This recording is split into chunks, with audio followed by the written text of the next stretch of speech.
Hello my friends, this is Dr. M to support your Principles of Economics class academic journey, and today we'll talk about unemployment as a continued session that we started last time.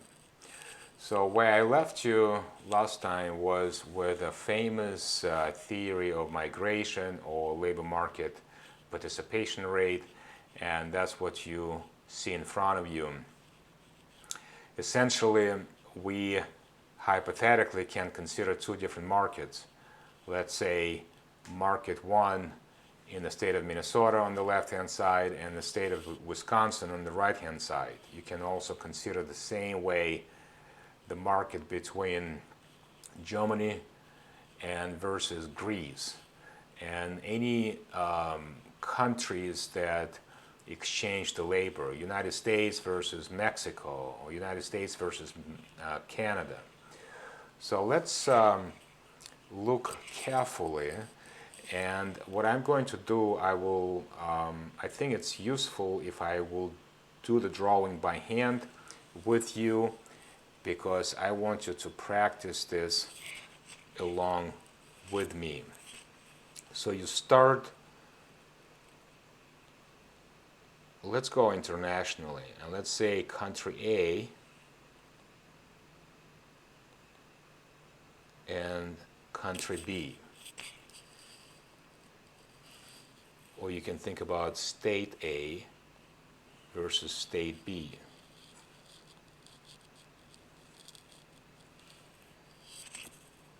On the left-hand side, we have W, which is the wages.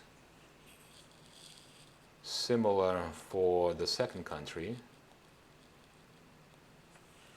And on the right-hand side, we have labor.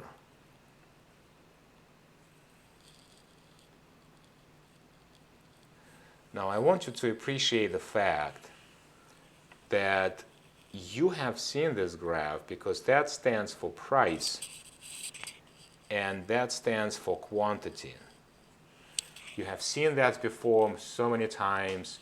Price versus quantity. Labor is the quantity and the price for labor is the wage rate. So I want you to be comfortable with this labeling and those ideas.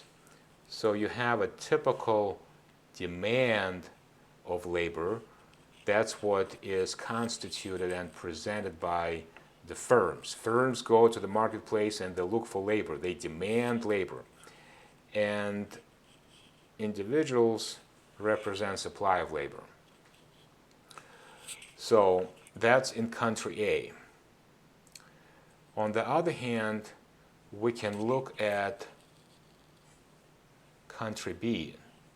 Country B could have its own equilibrium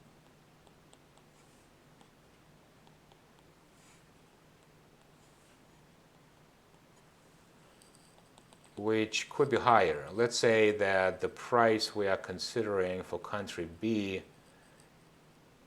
I apologize, it's not price. It has to be more precise. It's the wage rate. Although it is the price for labor, but let's be more precise and call this wage rate. So, and similar to the quantity. So we're talking about labor in country B.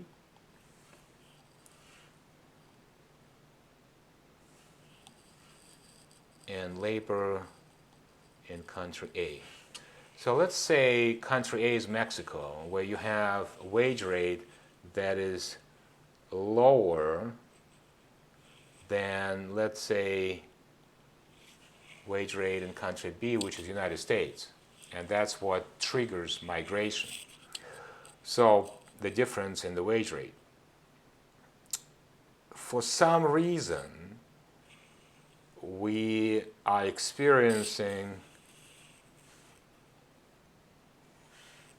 decrease in demand for labor in country A, thus triggering shift, establishing new equilibrium.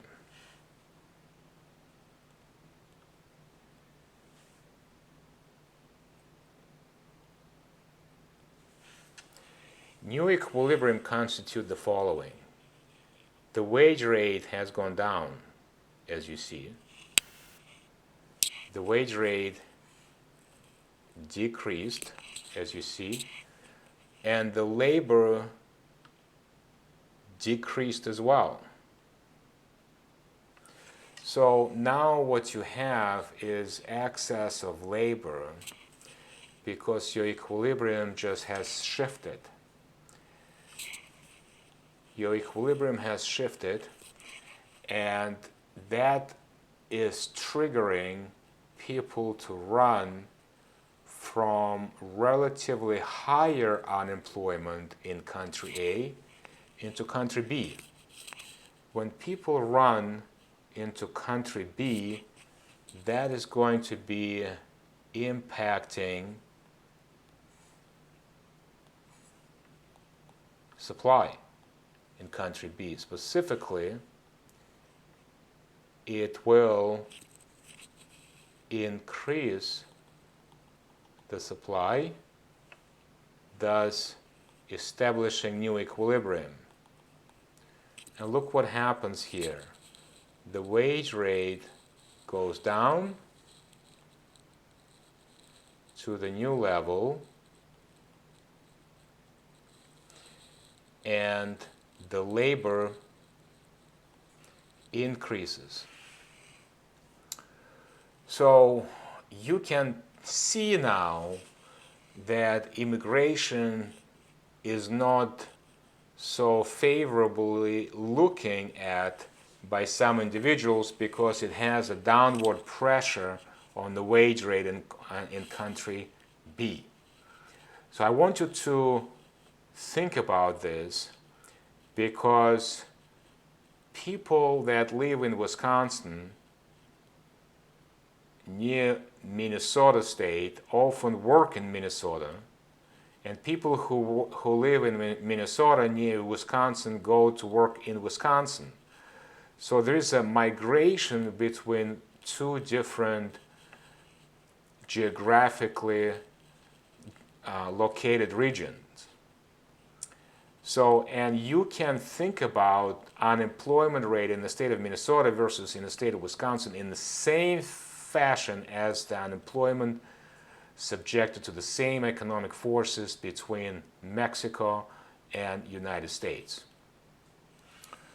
So now I'm going to go back to our slide, and I did this drawing by hand, so it is handy for you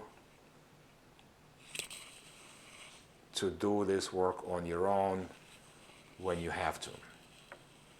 All right, so the next thing that we want to pay attention to would be a cyclical unemployment rate. And cyclical unemployment rate essentially positive when recession strikes. Cyclical unemployment rate is negative during business expansion. Business expansion means that companies are ready, willing, and able to hire more workers, and thus it will constitute and it will impact unemployment. So unemployment is directly related to gross domestic product that is measured by the quantity. You see, whenever GDP or quantity goes down, it is generally associated with cyclical unemployment that is positive. And whenever GDP expands, it is typically and historically associated with cyclical unemployment to take negative number or negative growth. So that is pretty cool. Now I'm going to give you some examples that I think would be very helpful. But before we do some examples, let me reiterate that people and professionals are more comfortable to express inflation, unemployment, GDP, or any other macro statistics in growth rate terms. There is a growth rate that is positive, as you see on the slide for GDP, then the growth rate of unemployment will decline. And whenever growth rate of GDP or quantity is negative, then unemployment growth rate will rise. So I want you to appreciate this idea, because the growth rates, that's what is being reported, that's what is being used as an intrinsic part of macroeconomic analysis, and it's very typical to get it done, and I'm sure that at some point you will run into it. Now let's look at some examples of United States. From 1929 to 1940, the growth rate of output, or the growth rate of GDP, was negative. And that triggered significant unemployment growth rate that was positive, and at some point unemployment rate even reached 20 and 25% in some areas. From 1941 to 1945, unemployment growth rate was negative because the output growth rate was positive. This is the time of World War II. World War II, as any other military conflict, I'm gonna hate to say that, but military conflict does create employment, because government is bracing to create more weapons, more defense tools, more bullets, more airplanes, more tanks, and people are requested to get this job completed. And thus unemployment goes down in general with any military conflict. So at that point, I would like to thank you for your time, and we will see you soon.